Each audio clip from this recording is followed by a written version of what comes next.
Welcome, friends, to Crazy Women Country, where women's voices matter. We bring you the greatest female voices in the music industry, from the artists, songwriters, and producers, to managers and executives, and all the women who make the music industry what it is today. Thank you for joining us.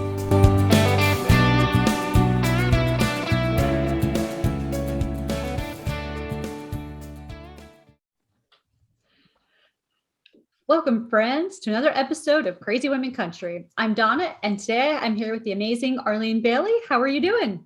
I'm great, Donna. How are you? I am doing wonderful. It's so nice to talk across the pond again. Yeah, I can't deny the big Irish accent. I can't claim to be from Nashville or anywhere else. I'm a total Paddy. Oh, it's okay. We love everyone.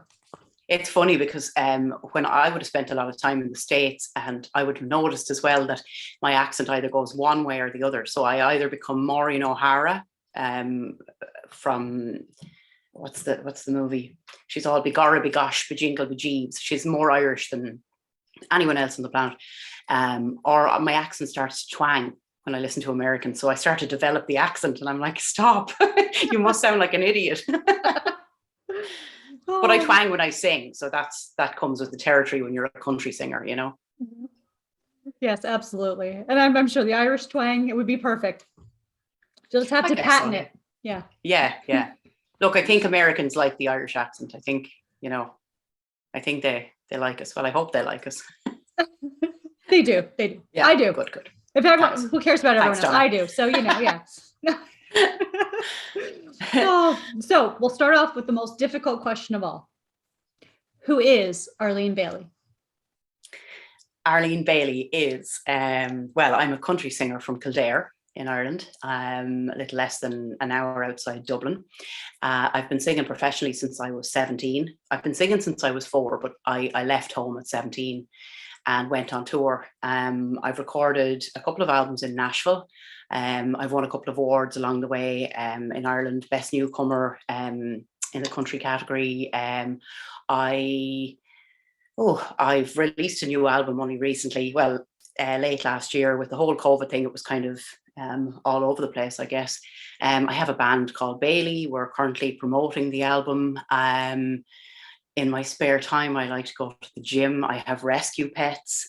I like to speak out a lot for mental health. I like to encourage people to be very vocal about stuff so that they can seek help that's out there, and not to kind of get rid of the stigma attached to it. I love what I do. I love my job. I love to sing. I love entertaining. I love to get on stage, and I love all sorts of gigs. So whether it's big band theatre, or whether it's a small venue and it's an acoustic song or an acoustic set, should I say, I just love to perform. And I guess I've been singing since the day I came out of my mother's womb. She said I've been shouting. I was a very, very noisy child, and I guess when the colic cleared and the crying stopped, they discovered that I had a voice for singing. So they encouraged that. My mum and dad were very supportive, and they would give me a lot of stuff as a child to listen to. So it would be a lot of the older country stuff, Crystal Gayle in particular, that sort of stuff. And I would learn the songs, and I was drawn. Even though I listened to a lot of stuff, I would have listened to ABBA and all sorts as a child. I was really drawn to country music. So that's where my heart lies. That's kind of me. Yeah. Okay, so I have to ask, because we're all dog people on here, or cat people, or animal people, I should say. Animal people is probably the better term for this. Rescue pets. So your rescue pets, I have 6 rescues myself. Wow, well done. Yeah. So I have 3 dogs, 2 cats, and a gecko. Now the gecko is not a rescue. He was a gift from my boyfriend that I just reluctantly handed over. I'm like, yeah, but he'd be GB about that guy. But anyway, so I have rescued the dogs from a couple of different shelters here in Wicklow and Kildare. I don't judge anybody else, but I would never buy a dog. I believe that there's lovely dogs out there that need to be rehomed, and if I had my way, I'd have 20 dogs in my garden. So yeah, and then the cats, just cats they don't have owners, they have slaves. So I spend most of my days tending to their needs. The dogs are great, though. We've managed to transform them from dogs that have been abused badly to loving, fun, happy animals now, which is great to see that transformation. So yeah, rescue all the way. Absolutely. And I'm one of those cat slave people. Yes, the cat is I'm on the edge of the chair actually, which is kind of funny because I don't get to I either get to sit on the chair and she has to climb on my lap while I'm doing interviews, or she has to sit and take the whole chair and I get the edge to sit on while doing an interview. So those are my options. Right. Okay. I have a cat that she's actively trying to push me out of my bed. Yeah. I know it sounds strange, but I think she's in love with my boyfriend. So she thinks maybe she's in a relationship with him, but she's on my pillow and I wake up in the middle of the night and she's just staring at me or she's whacking me across the face. One of the cats, the other cat is a bit more subdued. Oh, cats are funny. It's never dull in my house, Donna. It's like a petting zoo. I totally understand. I do. So speaking of the new album, it is called self-titled Bailey after the band, right? So you want to tell us a little bit about some of the songs? I know we were listening today and I was listening to Everything I'm Not. You want to tell us a little bit about that and who wrote it and things like that? Yeah, so that's one of my favorites from the album. It was written by a Nashville-based songwriter called Donnie Skaggs. Donnie he's an amazing songwriter. I worked with him on my second album in Nashville. So I went out there and I recorded with a bunch of amazing musicians and he was one of them. So we kept in contact over the years. And when I was trying to put together this third album, I got in touch with Donnie and I asked him, if he had any songs that might suit. And I got both Everything I'm Not and Moving On Day. So both those tracks from the album, and I love them. And they go down really well. They seem to be really well received here. They're just it's just good quality American stuff, and the audiences, they really like it. Yeah. So I'm honored to have his stuff on my album because he's so talented. So but it's a mixed bag. There's some other originals there, some covers. You were saying you liked Almost Saturday Night. Yes. That's a really catchy tune. That's the one that kickstarts the album. It's just, I'm proud of it. It's different to my last two albums. I think I'm all the time growing, and that kind of reflects in my music. It's a lot more mature. It's a lot more edgy. Some of my stuff in the past would have been very nice, shall we say, but this time round it's a little bit more kick-ass. Yes, absolutely. It's edgy country. So absolutely. I like that. It's beautiful. Love it. So thank you. And if you all haven't heard it, make sure you go get your copy after the interview is over. I keep repeating this because I'm sure someone's going to leave during the interview and be like, oh, I have to come back to the interview. So so definitely. So I know you had mentioned a few of the women that had inspired you to do music. But you want to tell us some of the country women or even some of the women in general, whether it was, bands locally or if it was across the pond or wherever. Originally it would have been, as I said, Crystal Gayle, Tammy Wynette, Karen Carpenter was a huge influence on me growing up. I was obsessed with that woman's voice. I still think she's the most amazing voice ever. Did I say Tammy Wynette already? Did I say Tammy? Yes, you did. Yes. Yeah, sorry. So okay. Good, I have to say her twice. She really inspired me as a child. I remember the movie that they made about her where she packed her kids up in the back of the car and went to Nashville. And I remember watching this and I watched it over and over again. I think I drove my sisters demented because there was one song in it that I kept, Apartment Number 9. Do you remember that? I do, when she sang that, I was like, oh my God, I used to just play it over and over and over again. But that's, I think, where the fantasy stemmed from. I was like, look, she just bundled her whole life into a car and headed to Nashville, and I could do that. I started saving my pennies then, actually, for Nashville. I had this big jar. I was only really young, but I knew at that point, this is what I want to do. I want to sing. I don't want to do anything else. But so the likes of those singers really inspired me. And then as I kind of grew up and, continued to listen to country music, I loved Reba, Shania Twain, of course, was a big fan, or I'm a big fan of hers. Kelsey Ballerini, I heard perform a few years back in Dublin, and she's amazing. That girl she's longevity there, she's going to power through, and I think she's going to be, she's going to stand the test of time, like the likes of Dolly and Reba and whatnot. I think she's a good act. Absolutely. Yeah, that's it. I like Bonnie Raitt. I like the kind of edgy stuff as well. I like it to kind of blend rock and country. That sort of suits. I'm falling over my words. Suits my style. But yeah, so there's a lot of, you can get a lot of inspiration from a lot of acts out there. They don't always have to be country. You know, there's a lot of talent out there that we can learn from. Gwen Stefani, I think, is amazing. So. Yes. I like a mixed bag of stuff though, but my heart is always, it always goes back to country. I always find myself performing country music. So it's where my heart lies. That's wonderful. And then those are all great picks. I mean, you can't go wrong with any of them. And the one thing that like now versus, and I'm going back to like, you know, when I was a teenager way back in the 90s, you know, we couldn't get music out because we didn't have the internet like they do now. So it is such a blessing to be able to discover artists from, you know, obviously I would have never heard of you years ago, you know, like that was just, you know, unheard of to go across, you know, the aisles like that, if you will, and find different artists or even across the nation. It's amazing. Yeah. Or even, you know, driving in the car and listening to Spotify and just, okay, I've got this notion and I need to hear this song that I haven't heard since 1978, you know, and stick it on and go with it. But yeah, like social media and modern technology has opened the door to so many things for us now, you know. Absolutely. And nowhere's that far away, Donna, you know.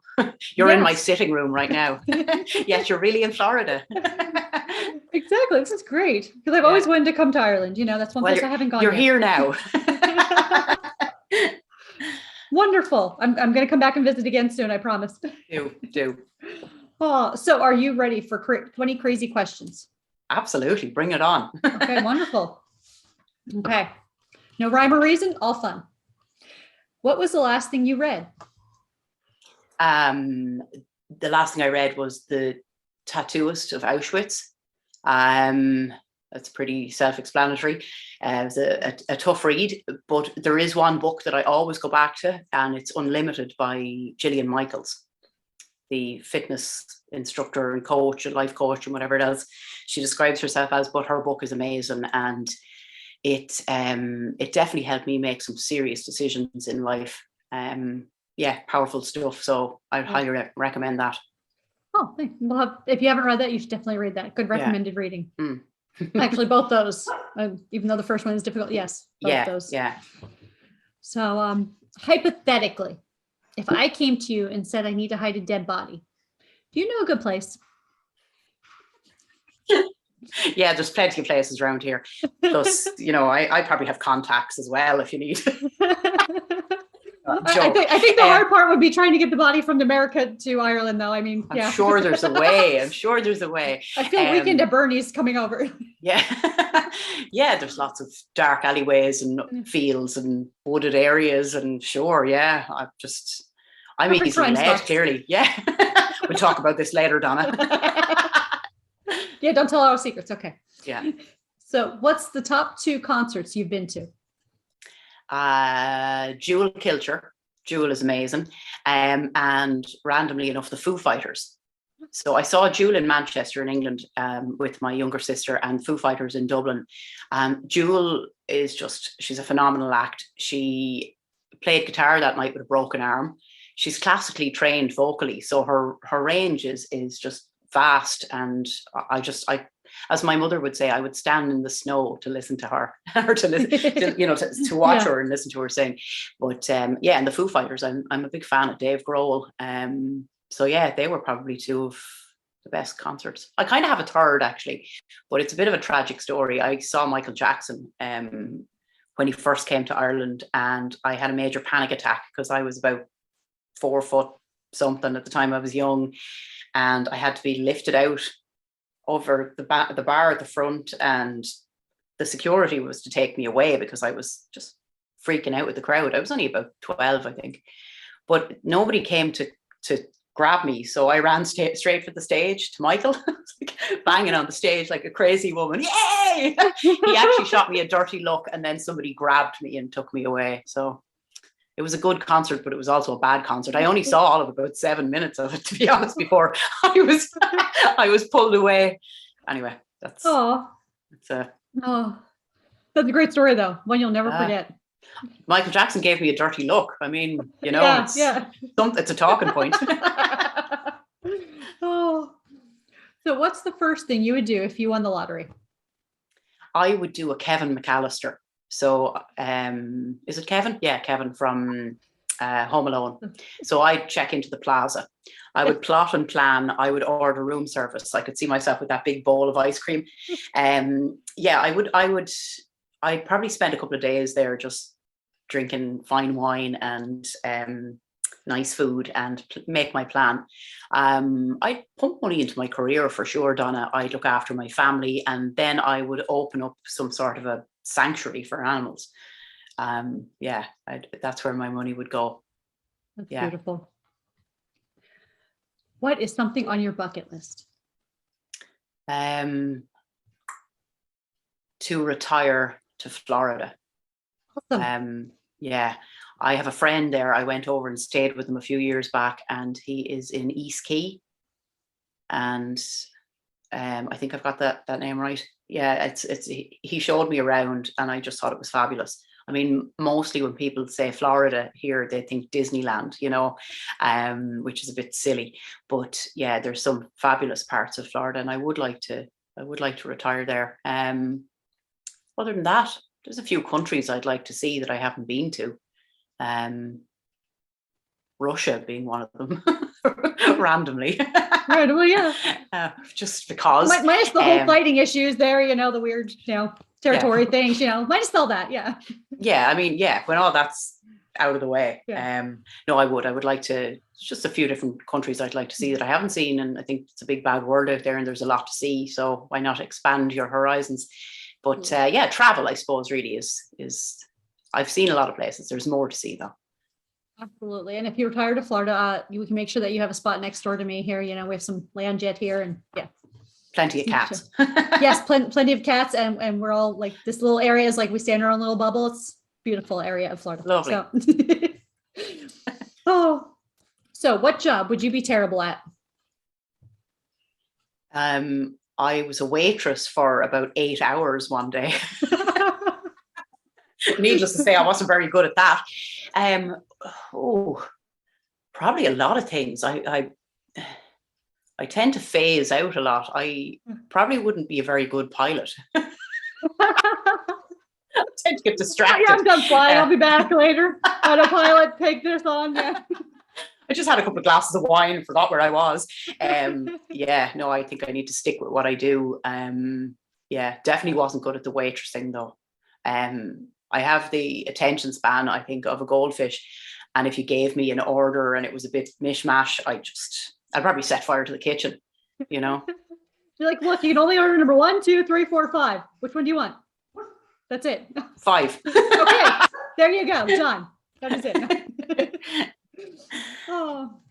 Look, I told you I had wine. Yeah, I would join you, but I only have water right now. So next time I will join you for wine. Too early in the day for you. At least it's nearly bedtime here, and I'm just having my leisurely little bedtime tipple. Nothing wrong with that. Red or white, do you prefer?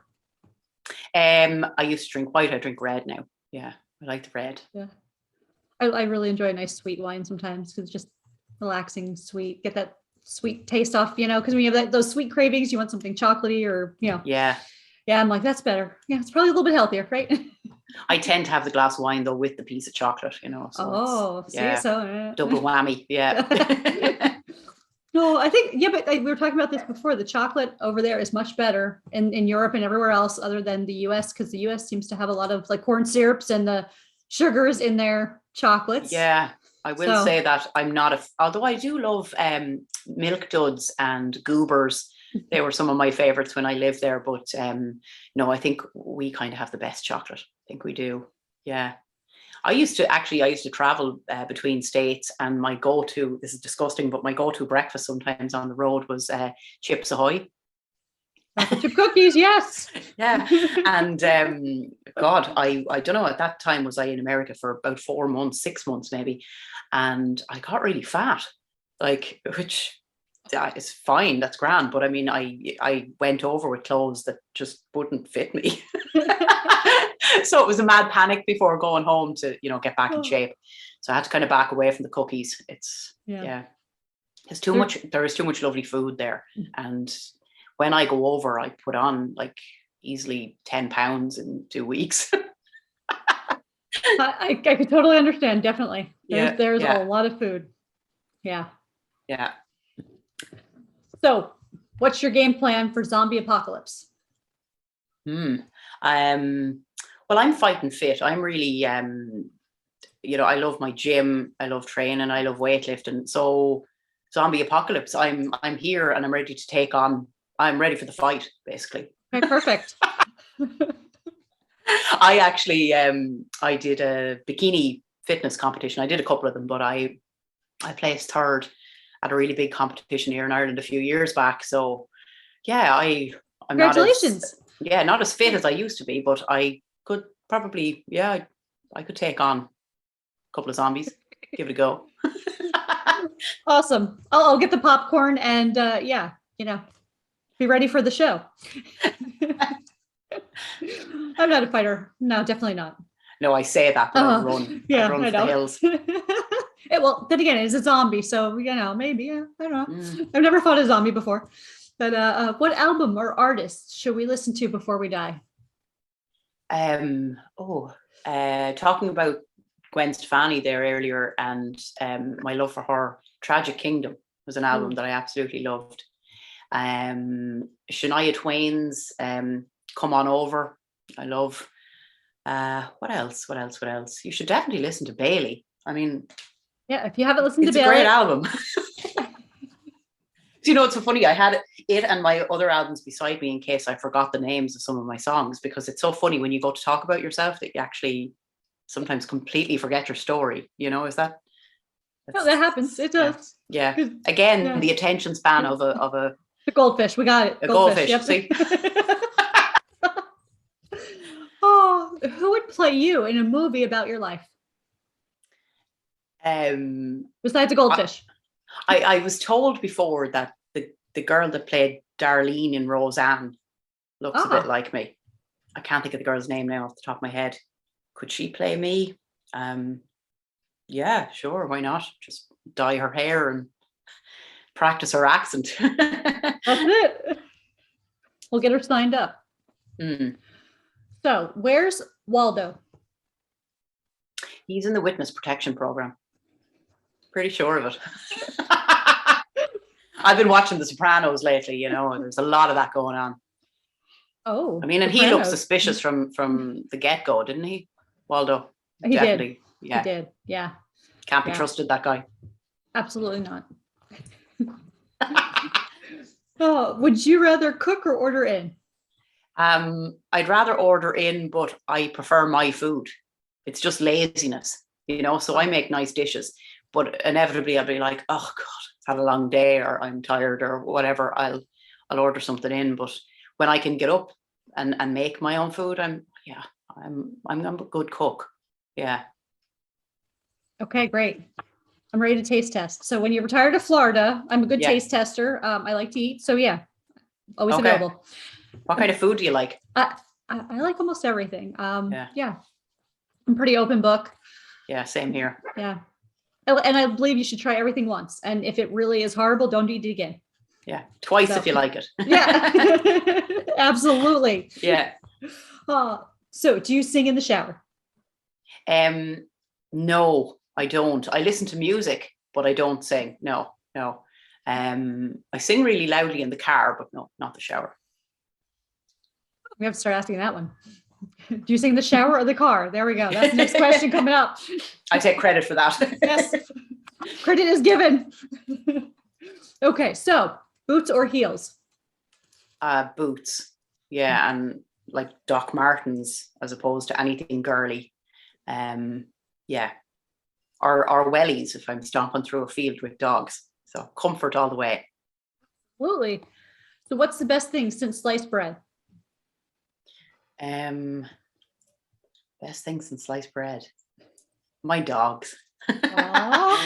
Yeah, my pug Barbara is I think she's 11 years old, and she had been whoever owned her had tried to drown her.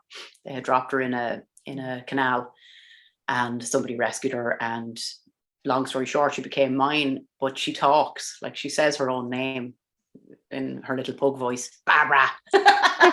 So yeah, my dogs are the best things in sliced bread. I love bread, but I love my dogs. We're gonna have to share some dog talking. My dog talks too. Ricky likes to talk to me. We have conversations. Oh yeah, so, no, they legitimately understand what you're saying. You know? They do, and they talk back too. Yeah, it's the best. It is. Yeah. Do you have any guilty pleasure music? If you do, what is it? On a Sunday afternoon, this is my ideal Sunday afternoon. I'm in my kitchen and I'm cooking and I'm drinking red wine and I'm listening to jazz music. And I don't know the first thing about jazz music, Donna, not a clue, but I love to listen to it. And if I was in a jazz club, I could sit there all night and listen to a song that went on for 3 weeks. You know, it never seems to end, but I just love to listen to it. Yeah, that's my guilty pleasure. And that's, you don't need to know anything about it. If that's what you love to listen to, that's what you listen to, Yeah. Absolutely. What is the worst pizza topping? Now you're going to think I'm nuts, okay? So the worst pizza topping for me is cheese. Okay? I can't eat cheese. I hate cheese with a vengeance. I can't understand the texture. The first time I ate it, I threw up on my shoes.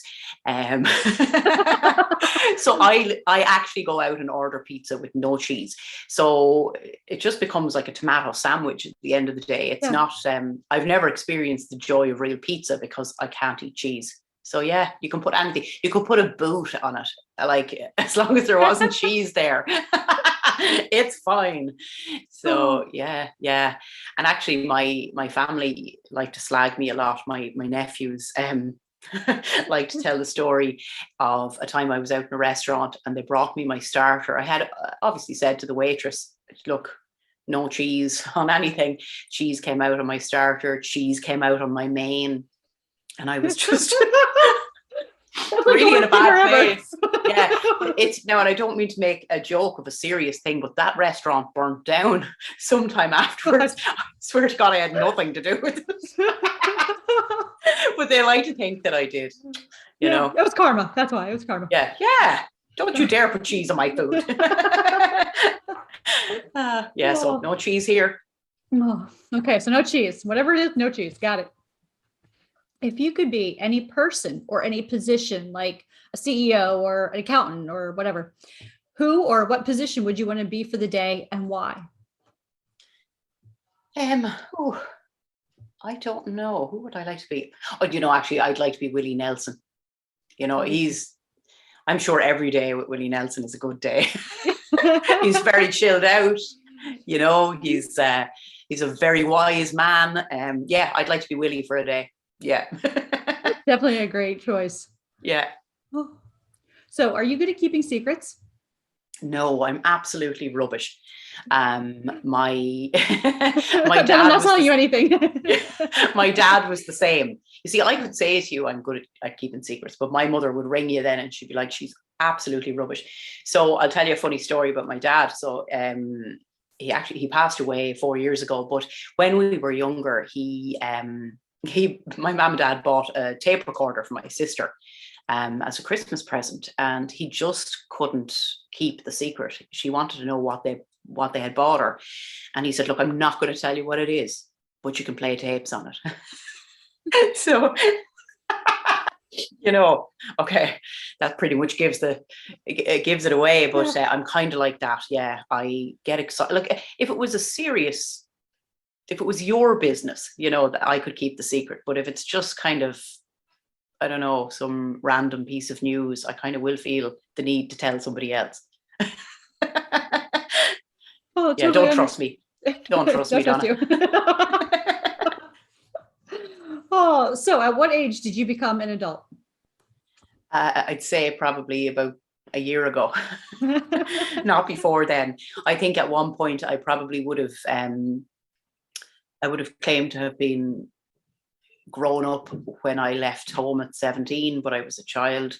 I probably would have claimed to be grown up at 4 at one point when I was singing in bars and clubs, surrounded by drunk adults. But ultimately, no, I don't think I grew up really until last year. And I still question kind of certain things. I'm going around my house going like, it is tidy, but like when I open the presses, it's carnage. I'm like, there are certain things that need to be sorted out, and I'm like, God, just get everything in check. But maybe we're all like that. Maybe when I'm 60, I'll be kind of, there'll be loads of things that I'd be like, I have to get this done, I have to get that done, I have to get this in order.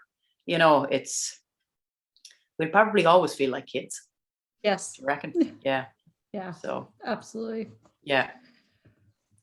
Okay, so if you could win an Olympic medal for any sport, real or fake, and since the Olympics are going on right now, this is a great question. What sport would it be?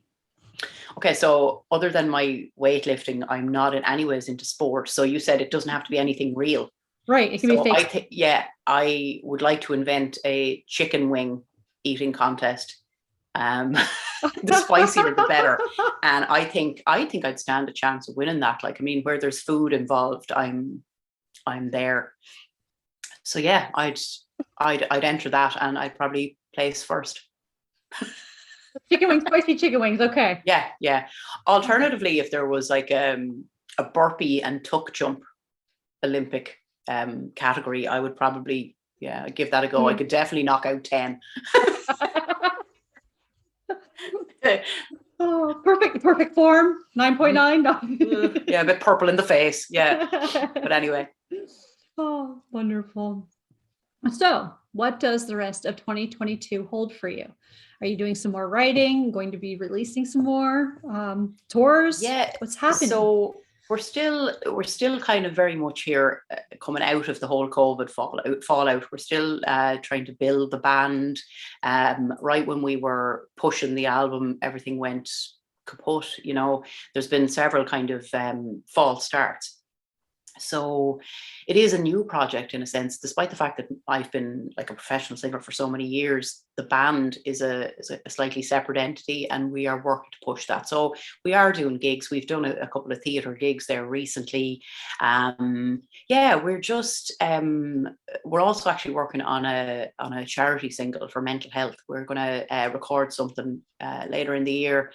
And just get out there and actively promote the album and try and secure some more radio promotion and TV spots and stuff like that. So yeah, we'll keep busy. It's not going to be a quiet year for sure, but it's going to be an interesting one because we don't really know what lies ahead. There's like, I was listening to one of the girls that you'd interviewed. I listened to something today, funny enough, while I was in the shower. And she was saying she was able to tell you about all the festivals and bits and bobs lined up for the summer. And we just don't, like, we are open now, but we don't have 100% certainty on everything. So it's, things are only kind of starting to be booked now. So come back to me in about 2 months' time and I'll have a list for you.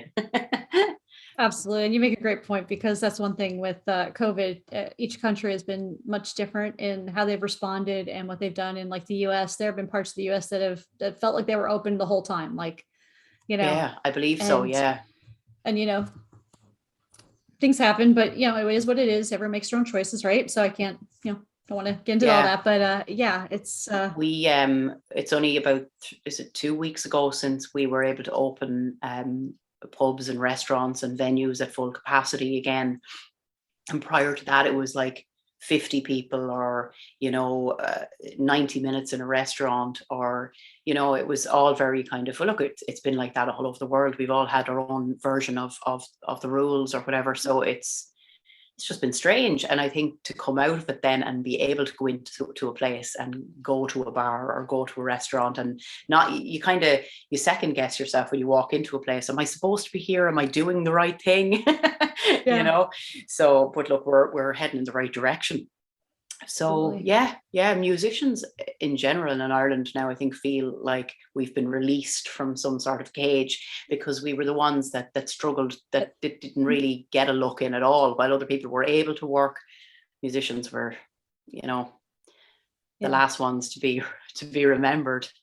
Yeah, I think that was true across the board too, because I mean, even here, a lot of people started doing that's where all the digital, concert live streams started coming from, out of, the live from my home and things like that. We were forced to be doubly resourceful. creative. It was a case of, these are the tools that you've got, so you've got to work with this or quit. And I'm not going to do that. I'll still be singing and banging down doors when I'm 95, if I live that long. If I don't choke on a chicken wing. I'll get you scheduled here in Florida. I know a couple people, we can get you some great gigs here, Yeah, good stuff. Just as long as I'll be like, a lot heavier after a few days there because of my love for food. I talk about food a lot. Yeah. That's because food's awesome. It really is awesome. Yeah. Food and music. Yes. And drinks occasionally, throw a couple of those in. Occasionally. Well, I mean, it wouldn't be right if you had an Irish person on that didn't have a glass of wine beside them. I mean, I can't let down the side. We're known to be drinkers. Oh, well, my mom was Irish, so I guess I should have joined you on that. My bad. And do you know where she was from? I do not. We don't know the whole lineage. My mom was actually adopted, so we just know that she was Irish, supposedly Irish and Czechoslovakian, which is kind of weird, but okay. So maybe one day I'll get the ancestry done and we'll find out. Yeah, good luck with that. Definitely, I'll keep you in the loop for that. Yeah. So, but it has been lovely having you and talking with you, and you are welcome back anytime, Arlene. Thanks, Donna. I really appreciate it. And as well, it means so much to me to speak to an American audience. I know that people are looking at this worldwide, but I'm such a fan of your country, and I loved my time there. When I recorded there, was like the highlight of my career, and I'd say life, and I've always felt like the States is home to me. So for some reason, I may be an Irish girl, by birth or whatever, but I'm definitely an American by heart. So I'm really, really grateful to be able to chat to you. So I will be back if you'll have me. Absolutely. And make sure, if you haven't gone out and got the new album, Bailey, you go do that now and follow all of the socials, so that way you can be tuned in for tours and new releases and anything else upcoming. Have a great day, everyone.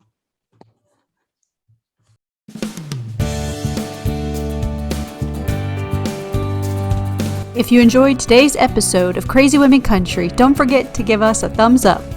Be sure to click the subscribe button for new interviews weekly. And thank you, friends, for joining us today on Crazy Women Country, where women's voices matter.